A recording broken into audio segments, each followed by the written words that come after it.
In this video I tell you the story of how I created a boss fight with 500 different ways to attack. My name is Daniel, an indie game dev and creator of a game called Osor, and this is my 500 subscriber special. When finishing Osor in the last video and wrapping up a big chapter of my channel also hit 500 subscribers. And to be honest, wow, that's just such a great way to end a journey like this. Thanks so much to every single one of you. You guys rock.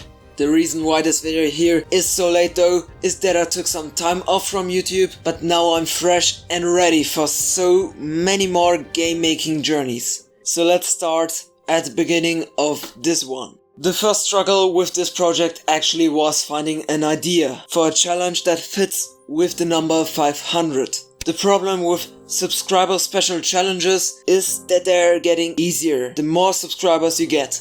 For example, making a game in 500 minutes would be easier than making a game in 200 minutes, as I did in my last one of these videos. After trying to come up with a challenge idea, I decided to just theme the game around the number 500. Shortly after that, I had the game idea almost completely figured out. So let's see. The main objective of the game is to get a massive counter to 500.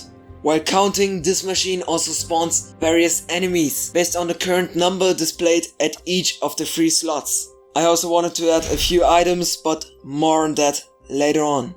So I began working on this game by programming the player movement and shortly after that a simple counter. The trick with the counter was to simply separate the 3 digits of the number. This little step is really important later when implementing the enemy spawning, so we can access each of the single digits, because based on these we spawn the enemies. Right after this simple base was set, I wanted to create some art. In comparison to other devs, this is relatively early, and to be honest, you shouldn't do that as early as me. You should really start out with an ugly and simple prototype, finish that prototype, but I'm just a super artistic person and that's basically why I do it the other way around.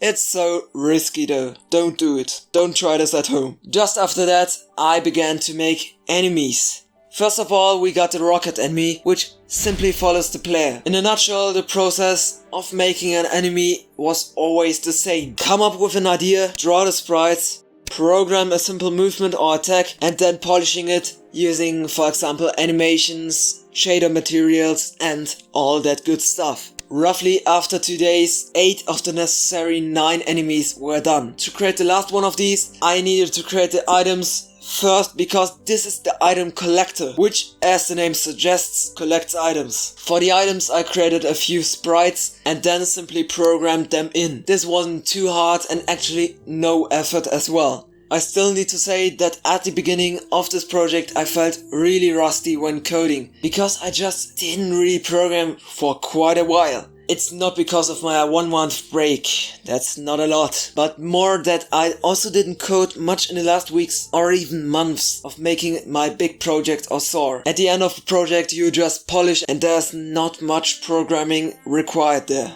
Lastly, I made a simple spawning system so these items really appear in the game. But what items did I create here? I made one where there are 10 points added to the counter, and the same goes with another one, but there are 100 points added.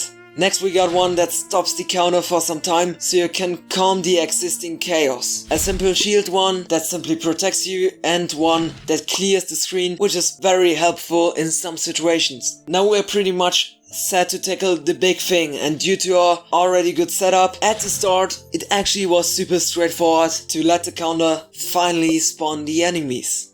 As with every single project, we are now in the polishing phase.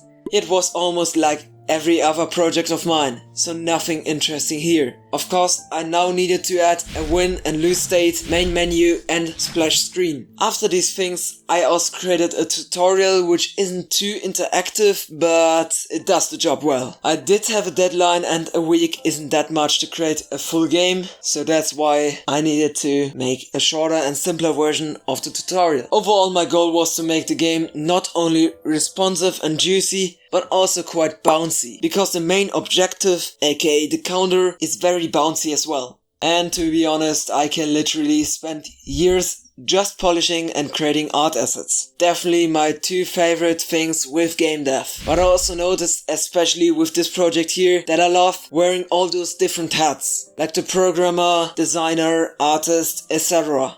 One of those hats I don't like though. This is the hat of the musician. I'm terrible making music, but luckily I know many talented people that are the opposite. Just like Black Jacket. We first met through watching videos of the other, so Black Jacket is one of the awesome 500 of you. And while Black Jacket was making the awesome soundtrack of the game, I quickly implemented sound effects. And with that, here is the end result, called Count to Chaos.